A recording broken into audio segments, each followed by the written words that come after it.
Your time at UKIP brought you very close to Mr. Nigel Farage. Now, a lot of people are saying he could be the next Prime Minister. But what's the truth about him? What's something, or maybe a few things, that people need to know? I got a lot of time for Nigel. I get on well with him, but I haven't always got on well with him. When I was in UKIP, I didn't always see eye to eye with Nigel because I think the caliber of some of the people around him was not great. Some of them, I think, brought out the worst in him.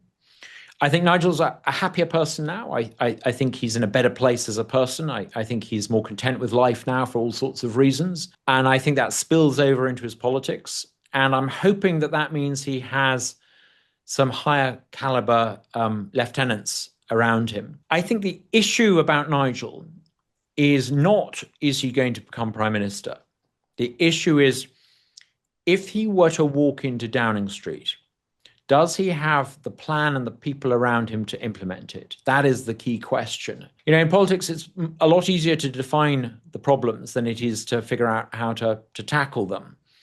And if he does, then I think there is a chance that if he becomes prime minister, instead of it being like what you might call the Trump 1 administration, where an insurgent comes in and you get lots of theatrics and lots of heat but little light and not much change, I hope that if he does come in, it will be a bit like the Trump 2 administration, where you see a carefully choreographed series of reforms implemented by a kind of Steve Miller type figure. The question is, if you really want to ask about Nigel, the key thing is, does he have Steve Millers around him? Does he trust people enough to trust them the way Trump trusts Steve Miller?